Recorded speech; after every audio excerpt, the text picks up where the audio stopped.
옛날에는요, 사람들이 존중받지 못하는 시대가 있었어요. 그때는 노예들이 많이 있던 시대였죠. 그 노예들에게는요, 누구누구 주인의 소유라는 표시로 불에 달구어진 쇠로 몸에 이렇게 꽉 낙인을 찍는 것이 있었습니다. 그죠? 다들 기억하시죠? 예전에 유럽에도 있었고, 예전에 우리나라에도 있었고, 이렇게 낙인을 찍는 노예들에게 낙인을 찍는 것들이 있었어요. 그 낙인은 평생도록 지워지지 않습니다.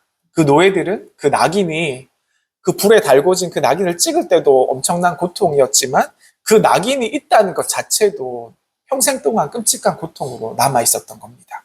그 낙인은 동시에 나는 누구누구의 소유입니다. 나는 누구누구의 종입니다라는 것을 밝혀 말하고 있는 부분도 있는 것이죠. 오늘날 거리를 걷다 보면 많은 젊은 사람들이 몸에 문신을 새깁니다. 요즘 말로 타투라고 하지요, 영어로. 문신을 새긴 젊은 사람들을 많이 볼 수 있습니다. 어떤 분은 그 문신 속에 뭔가 특별한 자신의 뭔가를 남기려고 합니다. 자기의 아픈 과거에 대한 그런 기억을 잊지 않으려고 남기기도 하고요. 어떤 분은 다시 잊지 않으려는 귀한 이름을 거기다 새기기도 합니다. 근데요, 그것을 지우려고 하면 오히려 더 큰 상처와 흉터가 남는다는 것을 우리는 또 알고 있습니다. 왜냐하면 그 흔적은요, 그 사람의 이야기일 뿐만 아니라 그 사람이 걸어왔던 그분의 인생의 발자국이라고도 우리가 볼 수 있기 때문입니다. 그런데 성경 속에서도 지울 수 없는 흔적을 가진 한 사람, 한 분이 나오는데요. 그 사람은 바로 오늘 성경에 나오는 사도 바울입니다. 사도 바울은 갈라디아서 6장 17절의 말씀에 이렇게 고백합니다. 뭐라고 고백하냐면요. 제가 넘길게요. 네, 갈라디아서 6장 17절에 이후로는 누구든지 나를 괴롭게 하지 말라. 내가 내 몸에 예수의 흔적을 지니고 있노라. 이렇게 얘기합니다. 예수의 흔적을 지니고 있노라. 이렇게 말하고 있죠. 바울이 말한 흔적은 헬라어로 스티그마라고 하는데요. 이것은 이 말 뜻은 뭐냐면요. 노예에게 낙인을 찍는다. 이 말입니다. 그런데 바울이 말한 예수의 흔적이란 몸에 새긴 문신, 몸에 새긴 이렇게 낙인을 찍는 그런 얘기가 아니었습니다. 사도 바울이 예수 그리스도를 만난 뒤에 예수님의 사랑과 은혜가 바울의 마음 깊은 곳에서 뚜렷하게 새겨졌다라는 것을 이야기하고 있는 말씀입니다. 바울은 매 맞았습니다. 돌에 맞았죠. 배를 타고 수많은 풍랑을 만나면서도 죽을 고비를 넘겼습니다. 이렇게 복음을 전하다가도요. 너무너무 수많은 고난 때문에 죽을 뻔도 하고 엄청난 고생을 많이 했지요. 눈물도 많이 흘렸던 바울입니다. 그렇지만 그 안에는 언제나 예수 그리스도의 십자가 흔적이 지워지지 않고 선명하게 남아 있었기 때문에 이러한 사역들을 감당할 수 있었던 것입니다. 바울에게 그 흔적은요, 아픔의 표시, 그리고 아픔의 상처가 아니라 사랑의 증거로 남아 있었던 것입니다. 예수님께서 나를 위해서 피를 흘리셨습니다. 그분이 나를 포기하지 않으셨습니다. 이 예수 그리스도의 사랑의 흔적이, 이 십자가의 흔적이 사도 바울의 마음에 이렇게 새겨져 있었던 것입니다. 우리는 어떻습니까? 우리의 마음에도 예수 그리스도 십자가의 흔적이 새겨져 있습니까? 사람들이 나를 알아주지 않아도, 세상이 나를 무시해도 예수님께서 내 안에 새겨놓으신 그 사랑의 자국, 그 십자가의 흔적이 있다면 우리에게 하나님의 자녀된 표식, 예수 그리스도의 십자가의 흔적이 우리에게 새겨져 있다는 것입니다. 바울은 세상 그 어떤 것보다도 그 흔적을 자랑스럽게 여겼습니다. 사람들은 돈과 명예, 세상의 흔적들을 그 무엇보다 자랑하지만 바울은 오직 예수의 흔적을 자랑했던 것입니다. 사도 바울은 갈라디아서 6장 14절에서 이렇게 외칩니다. 그러나 내게는 우리 주 예수 그리스도의 십자가 외에는 결코 자랑할 것이 없으니. 그렇습니다. 우리의 진짜 인생의 자랑은요, 돈과 명예, 물질 이런 것들이 아니라 우리 안에 새겨진 예수 그리스도의 십자가, 그 사랑의 흔적인 줄 믿습니다. 그 흔적이 있는 사람은 고난 중에서도 결코 무너지지 않습니다. 눈물 속에서도 반드시 예수님을 붙잡을 수 있습니다. 그 흔적이 있는 사람은요, 세상이 심하게 흔들어 놓아도 나는 예수님의 사람입니다. 나는 예수님께 속한 사람입니다. 나는 주님의 사람입니다. 주님의 것입니다. 라고 고백하면서 세상에 담대하게 나설 수 있다는 것입니다. 오늘 이 시간 우리 군우님들의 마음에도 이 예수님의 사랑의 흔적이 다시 여러분들 가슴 속에 선명하게 새겨지기를 간절히 축원드립니다. 예수 그리스도 그 십자가의 사랑이 우리의 영혼에, 우리의 눈물에, 우리의 가슴에, 우리의 삶의 모든 자리마다 지워지지 않는 사랑과 은혜의 흔적으로 남기를 간절히 소망드립니다. 사람은요, 누구나 이 땅을 살아가는 동안 무엇인가 남기고 싶어 합니다. 어떤 사람은 이름을 남기고 싶어 하고요. 또 어떤 사람은 재산이나 업적을 남기고 싶어 합니다. 그리고 또 어떤 사람은 내가 이만큼 살아왔어. 내가 여기까지 이렇게 살아냈어. 이렇게 말을 하면서 자기의 흔적들을 남들에게 보여주고 싶어 하죠. 그래서 어떤 사람은 몸에 문신을 새기기도 하고요. 어떤 사람은 자신의 멋진 직함을 자랑하고 나타내기도 합니다. 또 어떤 사람은 남이 부러워할 만한 스펙을 열심히 쌓는 사람이 있습니다. 그리고 또 어떤 사람은 좋은 집으로, 또 어떤 사람은 아주 멋진 차로 자신의 흔적을 자랑하려고 합니다. 그런데 이런 것들은 전부 다 눈에 보이는 육체적인 흔적이라는 것입니다. 시간이 지나고 나면요, 모두 다 사라지고 우리가 죽으면 하나도 남지가 않습니다. 모두 다 사라지게 되는 것이죠. 성경 속에서도 그런 흔적을 중요하게 여겼던 사람들이 있습니다. 바로 유대인들입니다. 유대인들은요, 자신들이 하나님의 백성이라는 것을 표시하기 위해서 할례라는 아주 특별한 의식을 행했습니다. 아이가 태어나지요. 아이가 태어나고 나서 8일째 되는 날 남자아이의 생식기 끝에 표피를 딱 잘라내는 의식을 했다는 것입니다. 이것은요, 나는 하나님의 백성이라는 표시로 예전에는 받아들여졌습니다. 다시 말해 하나님께 속한 사람이라는 것을 이야기하는 것이죠. 그런데 문제가 생겼습니다. 예수님을 믿고 구원받은 이방인들에게 유대인들은 이렇게 얘기했던 것입니다. 야, 너희도 진짜 하나님의 자녀가 되려면 우리처럼 할례를 받아야 돼. 우리처럼 몸에 표시가 있어야 돼. 이렇게 얘기하고 나왔던 것이죠. 예수님을 믿는 믿음으로도 충분한데, 예수님을 믿는, 예수 그리스도를 믿는 믿음만으로도 충분한데, 유대인들은 여전히 육체의 표시, 겉으로 보이는 종교적인 흔적을 요구하며 나왔다는 것입니다. 그래서 실제로 어떤 사람들은요, 할례를 받기도 하고 또 받으려고 했던 사람들도 많이 있었다고 합니다. 지금 생각해보면 참 어처구니 없는 그런 일이었습니다. 그 당시 할례를 받는 것들이 그분들에게 있어서, 그 당시 사람들에게서는 굉장히 설득력 있게 들렸던 것입니다. 왜냐하면 사람들 마음속에는요, 우리 사람들 마음속에는 그래도 내가 뭔가 좀 특별해야 되지 않겠어? 내가 뭔가 저 사람들하고 좀 달라야 되지 않겠어? 이런 마음이 있다는 것입니다. 내가 저 사람들보다, 내가 남들보다 더 거룩하다는 표시로 다른 어떤 표시가 나한테 있었으면 좋겠어. 이런 마음이 우리 누구에게나 있다는 것이죠. 자신을 좀 더 자랑하고 싶은 신앙의 이력서, 자기 자신의 신앙의 이력서를 멋지게 꾸미고 싶었던 것 같습니다. 나는 8일 만에 할례를 받았어. 나는 유대인 중에 유대인이야. 나는 바리새인이고 나는 모세의 율법을 철저히 지키는 사람이야. 나는 너희하고 틀려. 나는 너희랑 달라. 이 말 속에는요, 나는 너희들보다 더 거룩한 사람이야. 나는 너희들보다 하나님께 더 인정을 받는 사람이야. 나는 하나님과 더 가까이 지내는 사람이야. 라는 이러한 영적인 교만과 그리고 자랑이 이 말 속에 숨어져 들어져 있다는 것입니다. 사도 바울도 원래 이러한 사람이었습니다. 예수님을 만나기 전에 바울은 그 누구보다 완벽한 신앙의 이력서를 가졌던 사람입니다.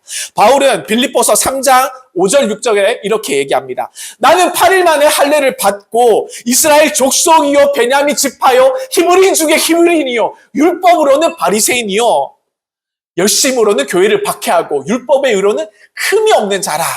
이렇게 스스로 얘기합니다. 그리고 바울에게는 로마의 시민권이 있지 않았습니까?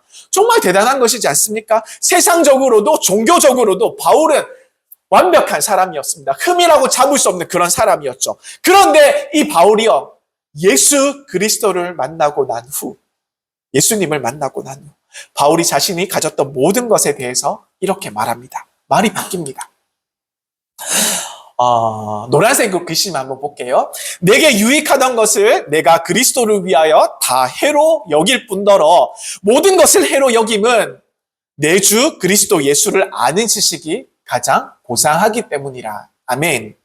예수님을 만나는 순간 바울의 인생은 완전히 변했습니다. 180도 달라진 인생을 살아가기 시작했습니다. 왜냐하면 사도 바울에게 더 이상 육체의 흔적이나 자신이 가졌던 특별한 세상의 자랑은 더 이상 중요하지 않았기 때문입니다. 그래서 더 이상 내세우지 않았어요. 왜냐하면 바울에게 남은 것은 예수 그리스도 십자가의 흔적뿐이었기 때문입니다.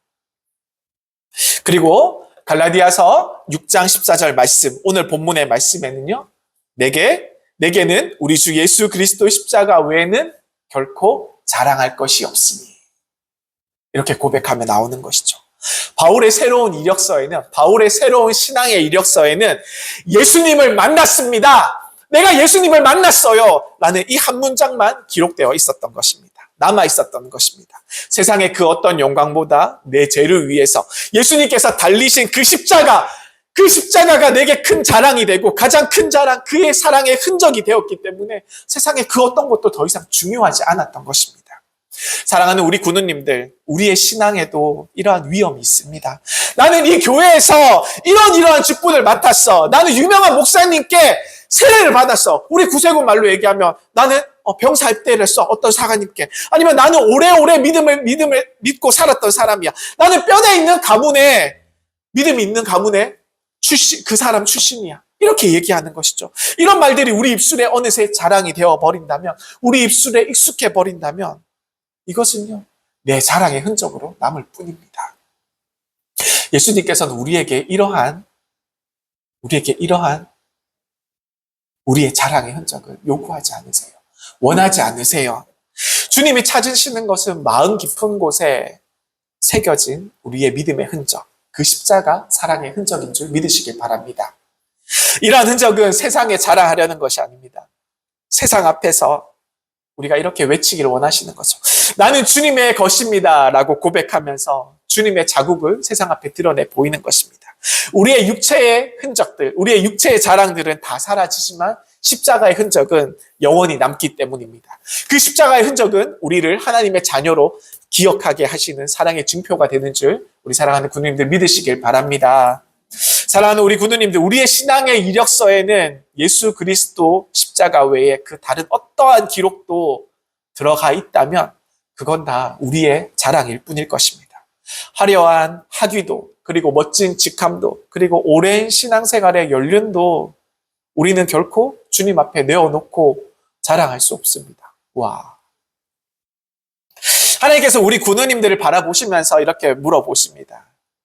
내 아들의 십자가 흔적이, 내 아들의 십자가의 흔적이 너의 마음에 남아있느냐? 내 아들의 십자가의 흔적이 너의 가슴 속에, 너의 마음 속에 새겨져 있느냐? 이렇게 물으신다는 것이죠. 이 질문에 예수 그리스도의 십자가의 흔적이 저희의 마음에 남아 있습니다 라고 이렇게 대답할 수 있는 우리 군우님들이 되시면 좋겠어요. 우리의 신앙의 이력서에 우리는 새로운 이 말만 새겨 놓으시기를 소망합니다. 그것은 바로 예수 그리스도의 십자가. 이 단 한 구절입니다. 그 외에 어떠한 다른 글들도 다 지워지길 소망합니다. 왜냐하면 이 말이면 충분하기 때문입니다. 나는 여기서 몇십 년 신앙생활을 했어. 나는 여기 개영할 때부터, 나는 이 교회 문을 열 때부터 다녔던 사람이야. 나는 누구 종교고, 나는 어떤 단장이고, 나는 어떤 부교고, 나는 사관이야. 나는 이만큼 교회에서 헌신, 봉사, 충성을 했어. 나는 이렇게 많이 영문을 위해서 헌금했어. 이런 것들이 사람들 앞에서 들을 때는요, 어쩌면 사람들 앞에서는 대단해 보이고 좋아 보일지는 몰라요. 그러나 우리 하나님 앞에서는 예수 그리스도의 십자가 외에는 아무런 가치가 없어요. 우리가 기억하길 원합니다. 우리가 믿기 시작한 지 하루가 된 사람이나 오랜 세월 교회를 다녔던 사람이나 믿음의 생활을 한 사람이나 우리 하나님 아버지 앞에서는 모두 다 동일하다는 것입니다. 다 똑같이 예수 그리스도의 보혈로 구원받은 사람들, 구원받은 자녀일 뿐이라는 것이죠. 우리 군우님들의 신앙의 이력서에는 무엇이 적혀 있습니까? 아직 혹시 예수 그리스도의 십자가라는 붉은 글씨가 새겨져 있지 않고 비워져 있지는 않습니까? 그렇다면 바로 오늘 지금 이 시간 이 자리에서 그 이름을 새겨 넣으시기를 소망합니다. 주님, 제가 주님의 보혈로 새롭게 되기를 소망합니다. 예수님, 제 마음에 십자가의 보혈을 십자가의 흔적으로 새겨 주시옵소서. 그 한마디의 고백이 우리 인생의 모든 죄악된 과거를 덮고 모든 죄를 용서하며 새로운 피조물로 변화시키게 되는 것인 줄 믿으시길 바랍니다.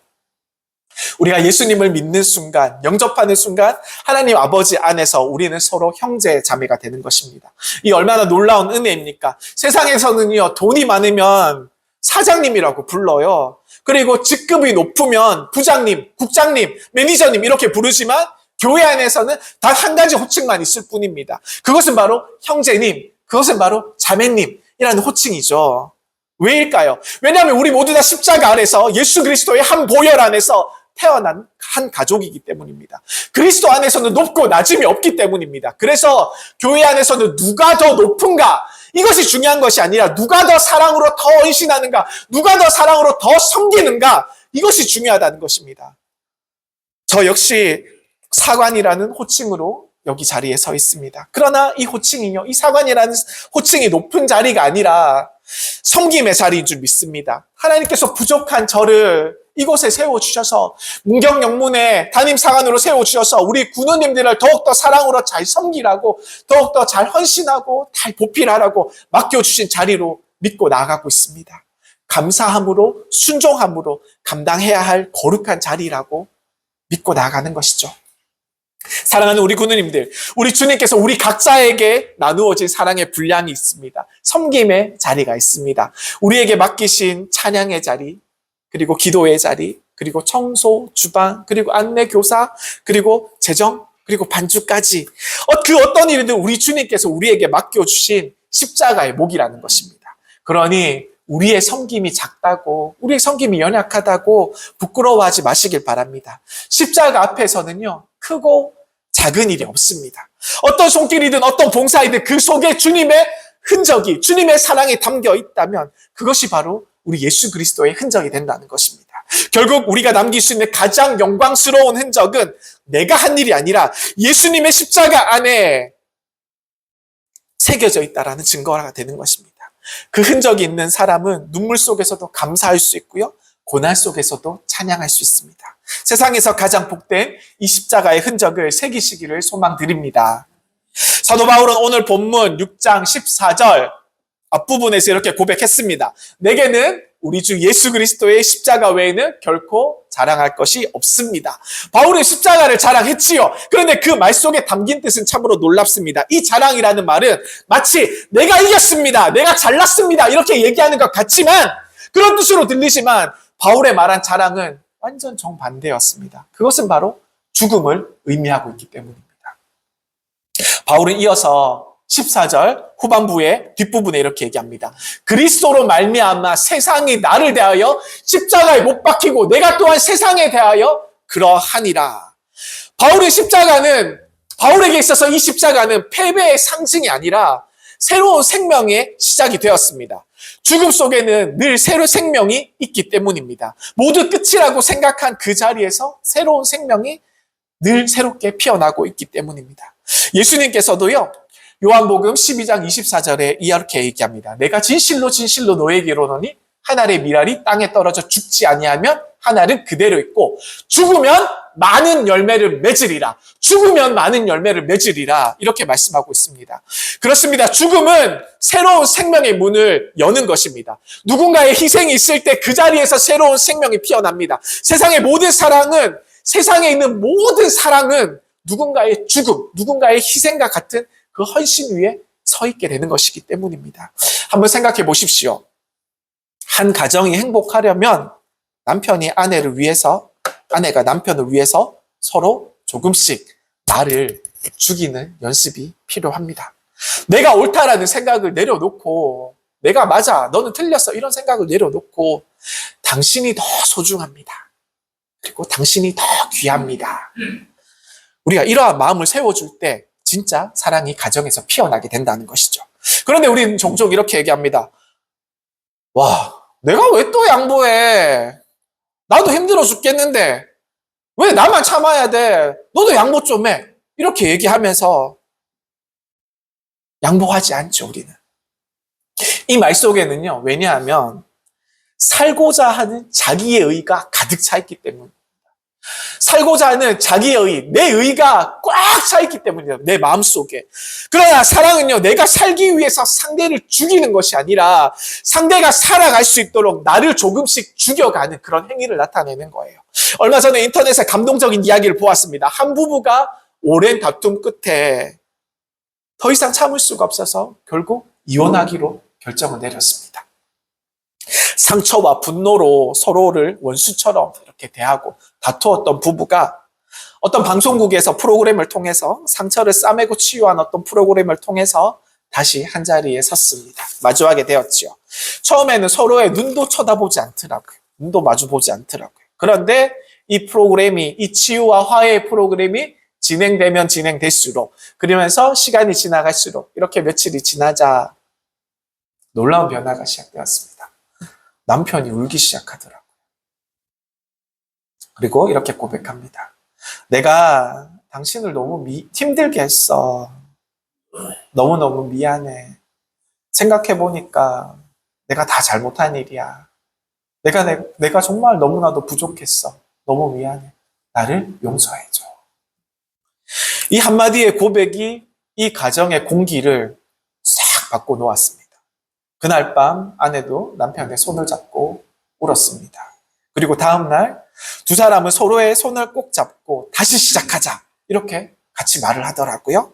그리고 그 가정이 일어서는 순간을 TV 프로그램을 통해서 확인할 수 있었습니다. 군우님들, 이것은 단순히 방송국 TV 프로그램의 힘이 아닙니다. 이것은 죽음의 힘, 곧 자기 자신을 내려놓는 힘이 여기 있다는 것입니다. 누군가 먼저 자기를 죽였을 때 그 가정이 다시 살아날 수 있다는 것입니다. 세상에서 이 죽음의 힘보다 강한 것은 없어요. 자포자기해서 자기 자신을 스스로 죽이는 이 죽음은 비극을 이야기하지만, 사랑 때문에, 누군가를 사랑하기 때문에, 누군가를 너무너무 사랑해서 나를 죽이는 죽음은요, 생명을 살리는 능력이 되는 줄 믿으시길 바랍니다. 우리 예수님께서 바로 이 길을 걸어가셨습니다. 우리를 사랑하셨기에 자신의 생명을 내어주셨고, 그 죽음으로 우리의 생명을 다시 세워주셨습니다. 그래서 바울은 말합니다. 나는 십자가를 자랑합니다. 그 말 뜻은 곧 나는 나 자신을 죽이고 예수님을 나타나게 합니다. 이 말은 무슨 말이냐면요, 나는 나 자신을 죽이고 예수님을 드러내게 하는 삶을 살아가겠습니다 라는 뜻이 여기 담겨져 있습니다. 사랑하는 군우님들, 이 세상은요, 살아남아야 된다고 이야기합니다. 살아남는 자가 강한 자라고 이야기하면서 우리에게 알려주고 가르쳐주고 있죠. 그러나 하나님의 나라는 죽어야 산다라고 말씀하고 있습니다. 이 역설적인 복음의 비밀이 있습니다. 바울은 자기의 인생을 걸고 이 진리를 증명하며 살아왔습니다. 바울은 예수님을 위해서 채찍을 맞았습니다. 돌에 맞고 죽을 뻔했지요. 그리고 감옥에도 갇혔습니다. 그러나 어땠습니까? 이 사도 바울은 결코 무너지지 않았습니다. 오히려 더 강하게 세상 사람들 앞에 맞서고 섰던 것이죠. 왜냐하면요, 사도 바울은 자신의 죽음을 경험했기 때문입니다. 바울은 이렇게 말하고 싶었던 것입니다. 내가 죽었기에 내 안에 예수님께서 살아나시는 것입니다. 내가 내려놓았기 때문에 하나님의 영광이 나타나는 것입니다. 이렇게 외치고 싶었던 것입니다. 이것이 바로 십자가를 자랑하는 삶이라는 것을 우리는 잘 알고 있습니다. 자기 자신을 죽이고 예수님의 사랑을 드러내는 인생, 그 인생이야말로 이 세상에서 가장 아름답고 강한 인생인 줄 믿으시길 바랍니다. 바울은요, 오늘 본문 갈라디아서 6장 14절에서 이렇게 또 고백하지요. 밑에 부분 보시면 세상이 나를 대하여 십자가에 못 박히고 내가 또한 세상에 대하여 그러하니라. 이 말씀에는 놀라운 영적인 비밀이 담겨 있습니다. 바울은 자신이 죽었다고 이야기하죠. 그러나 갈라디아서 13 후반절 말씀에는 세상이 나를 대하여 십자가에 못 박히고, 나를 십자가에 못 박히고 내가 또한 세상을 그렇게 했다라고 이렇게 밝히고 있다는 것입니다. 여기에는 두 가지 의미가 있어요. 첫 번째는 바울은 세상을 자기 앞에 못 박았다라는 것입니다. 세상이 주는 명예, 그리고 재물들, 돈, 그리고 인기, 그리고 성공의 기회들이 있지 않습니까? 그 모든 것들이 이전에는 분명한 바울의 자랑거리였습니다. 바울은 어땠습니까? 로마 시민권자였다고 말씀드리지 않았습니까? 그리고 가말리엘 최고의 학문을 배운 엘리트 계층이었습니다. 사람들이 존경하고 부러워할 만한 그런 인생을 살았던 사람이죠. 하지만 이 바울이 예수님을 만나고 난 뒤에 그 모든 것들이 십자가 앞에서 아무것도 아님을 깨달았던 것입니다. 그래서요, 바울은요, 세상이라는 관을 준비했어요. 세상이라는 관을 준비해서 그 안에 자기 욕심, 그리고 내 교만, 그리고 내 자랑들을 다 거기 나쁜 것들 다 놓고 장례식을 치렀다는 것입니다. 세상은 하나도 변하지 않았지만 바울에게 이 세상은 더 이상 출세의 무대가 아니었던 것입니다. 그의 인생의 무대는 오직 예수 그리스도의 십자가만이 남아 있었던 것입니다. 그래서 바울은 이제 로마의 시민권자로 살아가기를 원하지 않았어요. 하나님의 시민권자로, 하나님의 나라 백성으로 살아가기를 원했던 것입니다. 그의 목표는 더 이상 자기 자신의 이름이 높아지는 것이 아니라 오직 예수의 이름이 높아지는, 예수의 이름이 드러내는 삶이 그의 목표로 바뀌었던 것입니다. 그리고 두 번째는요, 세상이 나를 십자가에 못 박히고 내가 또한 세상에 대하여 그러하니라. 이의 두 번째 뜻은 뭐냐면 바울은 세상 앞에서 자신을 죽였다라고 고백하고 있는 것입니다. 이것은 참으로 놀라운 고백입니다. 마치 세상을 향해서 이렇게 외치는 것입니다. 세상아, 나 바울은 이제 죽었다라고 이야기하는 것입니다. 더 이상 세상의 눈치를 보지 않고 살겠다는 그런 선언이 들어있는 것입니다. 돈 때문에 흔들리지 않고 사람의 평가 때문에 낙심하지 않고 자기 명예를 지키기 위해서 애쓰지 않겠다는 결심이 있다는 것입니다. 이 고백을 들으면요, 한국의 초대 교회 목사 김익두 목사님의 이야기가 생각이 납니다. 이 김익두 목사님은 예수님을 만나기 전에 평양에 아주 무서운 깡패였습니다. 사람들은 김익두 이 이름만 들어도 너무너무 무서워했고 이 사람이 어디든 보이기만 하면 다 도망가고 피하기 바빴습니다. 그런데 이 김익두 목사가 예수님을 만난 후 완전히 달라졌습니다. 이 김익두 목사는 회개하고 자신이 돌아다니는 거리 곳곳에 부고장을 써서 막 붙이기 시작했어요. 뭐라고 붙였냐면, 거기에 뭐라고 적혔냐면 김익두는 죽었다 라고 부고장에 써 있었습니다. 이것을 본 세상 사람들은 다 깜짝 놀랬지요. 왜냐하면 그 종이에는 진리가 담겨져 있기 때문입니다. 과거에 김익두는 죽었고 이제 나는 예수님 안에서 새 사람으로 살아가겠습니다. 이러한 다짐이, 이러한 헌신의 다짐이 여기 적혀 있었던 것입니다. 사랑하는 군우님들, 우리도 이와 같은 고백을 할 수 있기를 소망드립니다. 나는 예수님 때문에 죽었습니다. 이제 내 안에 사는 이는 오직 예수 그리스도 뿐이십니다. 이렇게 고백하기를 원합니다. 군우님들은 지금 무엇을 십자가에 못 박아야 하시겠습니까? 바울은 자기 안에 있었던 세상적인 영광, 그리고 학벌, 명예를 못 박았습니다. 우리에겐 어떤 것들이 있나요? 하나님보다 더 사랑했던 재물들, 사람들의 시선, 그리고 버리지 못한 나쁜 습관들, 그리고 하나님을 향한 열심을 쉽게 만드는 우리들의 헛된 욕심과 허영심들. 우리는 이런 것들을 십자가에 못 박아야 될 줄 믿습니다. 하지만 가장 중요한 것은 나 자신이 죽었다고 선포하는 것이 그 무엇보다도 중요한 것입니다. 예수님을 믿는 사람들은 그저 영문에 다니는 것으로, 그저 교회에 다니는 것으로 끝이 나면 안 돼요. 나는 이제 내 마음대로 살지 않겠습니다 라는 이 선언이 있어야지 진짜 변화가 우리 안에 일어난다는 것입니다. 예수님이 내 안에 들어와 계신다면, 그분이 내 안에 계신다면 세상을 향해서 우리 이렇게 외칠 수 있어야 되는 것입니다. 나는 더 이상 옛사람으로 살지 않겠습니다. 나는 이제 그리스도와 함께 새 사람으로 살아가겠습니다. 이러한 다짐과 고백이 필요하다는 것입니다. 이것이 바로 나 자신이 죽었다고 선포하는 것을 의미하는 것입니다.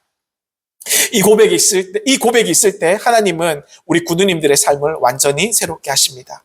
프랑스의 철학자 몽테뉴가 이렇게 말했습니다. 죽음은 인생의 목적입니다. 죽음을 두려워하지 말고 죽음을 준비하는 것이 진짜 자유를 얻는 길입니다. 이 말은 육체의 죽음을 뜻하는 것이 아니라 자기 중심적인 삶이 죽고 예수 중심적인 삶으로 바뀌는 것. 이것이 진짜 자유의 시작이 된다는 것이죠. 고린도전서 15장 31절의 말씀입니다. 형제들아, 내가 그리스도 예수 우리 주 안에서 가진 바 너희에 대한 나의 자랑을 두고 단언하노니 나는 날마다 죽노라. 아멘.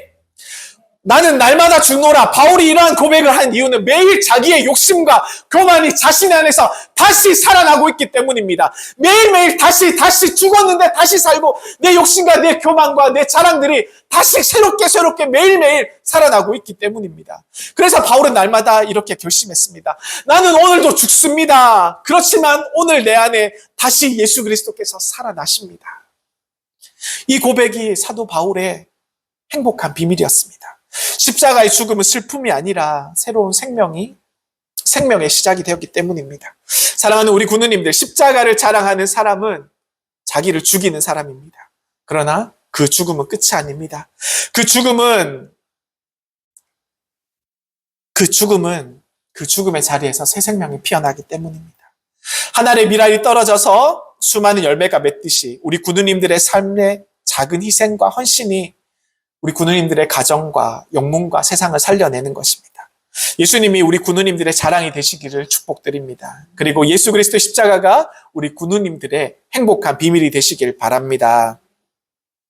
군우님들 한번 주위를 한번 둘러보십시오. 하나님께서 생명과 죽음이라는 두 가지 신비한 원리를 세상에 두셨습니다.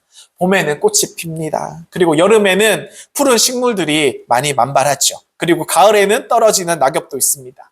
겨울에는 앙상한 나무들도 있습니다. 결국은 이 생명과 죽음, 이 두 가지 안에서 모든 것들이 움직이고 있다는 것입니다. 이 땅에 영원히 사는 것은 없습니다. 모든 생명은 언젠가 죽음을 맞이합니다. 그런데 놀랍게도 죽음은 끝이 아니라 새로운 생명이 시작이 됩니다. 씨앗이 땅에 떨어져야 썩듯이 새싹이 나오듯이 한 생명의 죽음이 또 다른 생명을 낳는 것이 하나님께서 만드신 놀라운 생명의 법칙입니다. 그렇다면 사랑하는 군우님들, 인간의 죄와 파멸을 이기신 힘도 이 죽음의 결과와 같이 맞물려 있습니다. 그것은 바로 예수 그리스도의 십자가의 죽음입니다. 하나님의 아들이신 예수님께서 온 세상의 죄를 짊어지시고 십자가에 달려 죽으셨습니다. 그분의 죽음은 실패가 아니라 모든 인류를 위한 하나님의 위대한 계획이셨습니다. 그 죽음 덕분에 우리가 살게 되었습니다. 그 죽음 덕분에 우리가 용서함을 받게 되었습니다. 그 죽음 덕분에 우리가 다시 환하게 행복하게 웃을 수 있게 되었다는 것이죠. 사랑하는 군우님들, 더 나은 삶, 더 행복한 삶, 진짜 자유를 원하십니까? 그렇다면 이 두 가지를 꼭 기억하길 원합니다. 첫 번째는 예수님 죽음 속에서 소망을 두십시오. 그분이 나를 위해서 죽었다는 사실을 기억할 때, 그것을 믿을 때 우리는 어떠한 절망 속에서도 다시 일어설 수 있습니다. 그리고 오늘 내 삶에 죽어야 할 것을 날마다 발견하고 내려놓으시길 바랍니다. 날마다 내 안에 죽어야 할 것을 찾아내서 그것들을 다 내려놓길 원합니다. 내 자랑들, 내 자존심, 내 욕심, 내 교만들, 그리고 내 두려움들, 이런 모든 것들을 십자가 앞에 내려놓을 때 비로소 예수님의 생명이 우리 안에 살아나기 시작하는 것입니다. 세상은 우리에게 정반대로 이야기합니다. 내가 살아야만 해. 남보다 더 잘 살아야 돼. 누군가를 밟고 올라서려 하고 누군가를 이겨야 행복하다라고 우리에게 가르치고 있습니다. 하지만 세상은 점점 더 바빠지고 더 차가워지고 더 냉랭해지기 시작할 뿐입니다. 남을 미워해도 자기는 괜찮다고 스스로 합리화할 뿐이죠. 그러면서도 우리의 마음은 어떻습니까? 참으로 공허해지고 외로워집니다. 그런데 우리 군우님들, 그 길 끝에는요, 영원한 행복이 없습니다. 참된 행복이 없습니다. 겉보기에는 자유로워 보이고 사실은 그 욕심과 경쟁이 묶여놓은 감옥과 같은 것입니다. 하지만 지혜로운 사람들은 죽음을 바라볼 줄 압니다. 언젠가 나는 이 세상을 떠날 존재이구나. 하나님께서 나를 언제 데려갈지 나는 알 수가 없구나. 이 사실을 깨닫는 순간 우리는 비로소 진짜 자유를 경험하게 되는 것입니다. 왜냐하면 이 생각을 하게 되면요, 이러한 생각이 우리에게 스며들기 시작하면 더 이상 이 세상의 것들에 대해서 우리가 묶이지 않기 때문입니다. 그렇다면 우리가 생각하는 신앙생활은 무엇일까요? 간단한 것입니다. 쉽게 생각하길 원합니다. 우리가 하나님을 위해 살고 이웃을 위해 사는 것, 그것이 바로 신앙생활이죠. 예수님께서 우리에게 새 생명을 주시려고 십자가를 지셨습니다. 그분의 손과 발에 못자국이 남았습니다. 그 흔적이 우리에게 사랑의 증거가 되었습니다. 우리도 그 십자가의 흔적을 마음에 새기며 살아가는 우리 사람들이, 우리 군우님들이 되시기를 소망합니다. 다른 사람을 용서할 때 힘든 일이 참고 견뎌집니다. 나보다 남을 먼저 세워줄 때 그것이 바로 예수 그리스도의 십자가 흔적이 우리 안에 남는 순간입니다. 우리가 주일 성수하기가 쉽지가 않습니다. 그리고 11조 생활하는 것도 쉽지가 않죠. 이것을 억지로 의무로만 하려고 하면 우리의 신앙생활은 금세 지쳐버립니다. 하나님께서 우리에게 율법을 주신 분이 아니고 사랑으로 우리를 초대해 주신 분이시라는 것을 우리가 기억하기 원합니다. 그래서 이 주일은요, 우리가 모여야만 하는 날, 우리가 예배를 드려야만 하는 날, 강제로 이렇게 모이는 날이 아니라 우리가 하나님을 만나는 기쁨의 날이 되어야 된다는 것입니다. 한 주 동안 우리가 세상에 살면서 얼마나 많은 상처를 받습니까? 우리가 세상 속에서 얼마나 많이 지칩니까? 힘들고 찌들었던 우리의 마음을 주님께서 깨끗이 씻어주시는 회복의 날로 삼아야 될 줄 믿습니다. 그리고 또한 11조는 그냥 우리가 돈을, 우리의 물질을 조금 하나님께 드리는 것이 아닙니다. 하나님, 제 인생의 주인은 우리 하나님 아버지십니다. 이 고백을 드리는 예배의 행위라는 것입니다. 내가 가진 것 일부를 하나님께 드릴 때 그것은 하나님께서 내 삶 전체를 다스리시는 믿음의 표현이 된다는 것입니다. 그리고 그 물질은요, 우리를 위해서만 쓰여지는 것이 아니라 우리 영혼을 통해서 어려운 이웃을 살리고 세상을 환하게 밝히는 데 사용되는 것입니다. 그래서 우리 하나님께서는 우리의 시간과 물질을 하늘의 법정에서 안전하게 관리하시는 분이시라는 것을 우리가 기억하셔야 됩니다. 그리고 우리가 하나님께 드리는 이 예배와 우리의 헌금들, 우리의 마음들, 이 모든 것들은 사라지지가 않아요. 하늘에 쌓이게 되면서 우리의 영원한 상급으로 남게 되는 것입니다. 이제 마지막 말씀을 마음에 새기시길 소망합니다. 예수 그리스도의 십자가의 흔적을 마음에 새기시길 소망합니다. 이 흔적이 우리 사랑하는 군우님들 인생의 훈장이 되시기를 간절히 소망드립니다. 사랑으로 인내하고 용서로 섬기고 겸손으로 무릎 꿇고 군우님들의 삶 속에 이러한 삶을 살아갈 때 우리의 삶 속에 십자가의 흔적이 남게 되는 것입니다. 그 흔적이 있는 사람은 절망 속에서도 웃을 수 있습니다. 그 흔적이 있는 사람은 세상이 줄 수 없는 평안을 누릴 수 있습니다.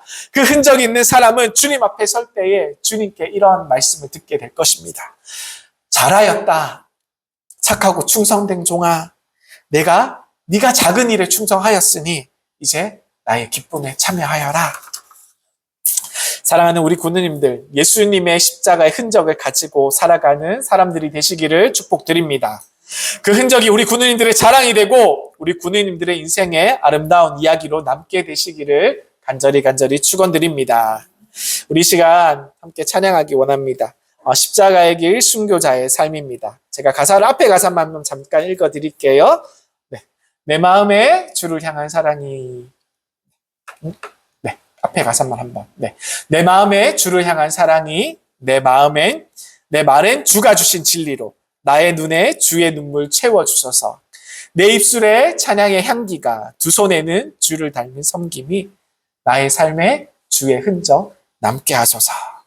우리 이 고백을 우리 하나님께 드리며 우리 마지막 찬양 우리 하나님께 올려드리도록 하겠습니다.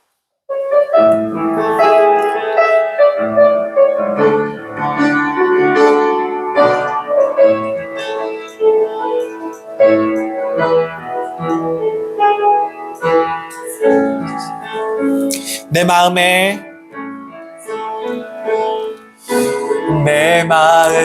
주를 향한 사랑이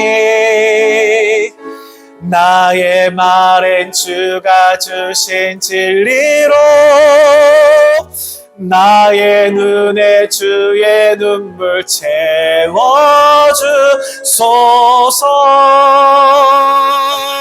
내 입술에 찬양의 향기가 내 입술에 찬양의 향기가 두 손에는 주를 닮은 섬김이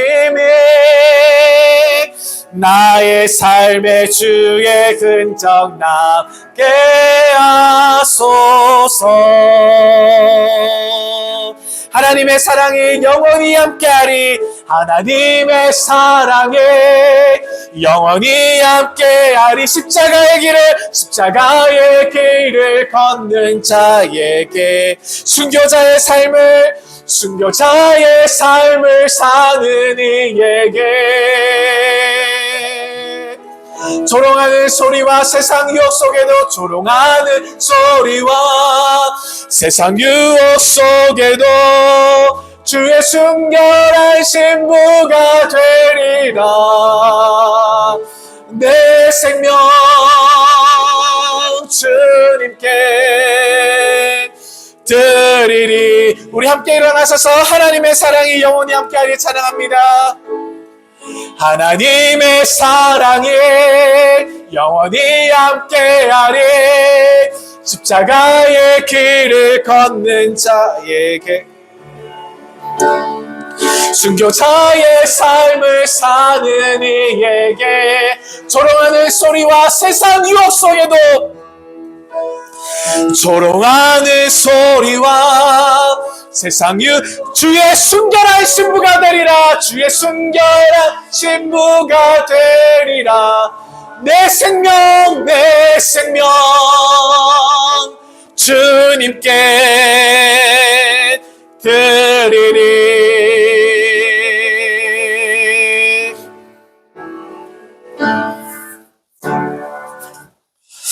이제는 죄와 사망의 길에서 우리를 건지시기 위해 기꺼이 십자가를 지시고 피 흘려 구원의 길을 여신 우리 주 예수 그리스도의 한없는 은혜와 독생자를 아낌없이 내어주시기까지 우리를 사랑하시고 지금도 자녀된 우리를 품에 안고 눈물로 기다리시는 하나님 아버지의 영원하신 사랑하심과 오늘도 우리의 상한 마음을 싸매시고 지쳐 쓰러진 우리를 다시 일으켜 예수 그리스도 십자가의 흔적을 우리에게 사랑과 은혜로 새기시는 성령님의 감화, 감동, 교통, 인도하심이 이 시간 예수 그리스도 십자가의 흔적을 마음에 새기기를 원하는 우리 모든 구세군 문경영문의 군우들과 그 가정과 그 자녀와 일터 위에 그 생업 위에 그리고 이 땅의 모든 교회와 주의 나라를 사랑하는 주님의 나라를 사모하는 모든 영혼들 위해 지금으로부터 영원토록 함께 하시기를 간절히 축원하옵나이다. 아멘.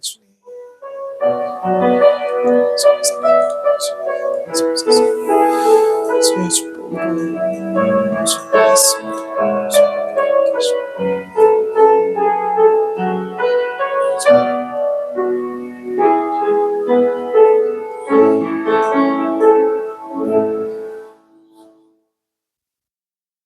네, 감사합니다. 예배를 마치시겠습니다.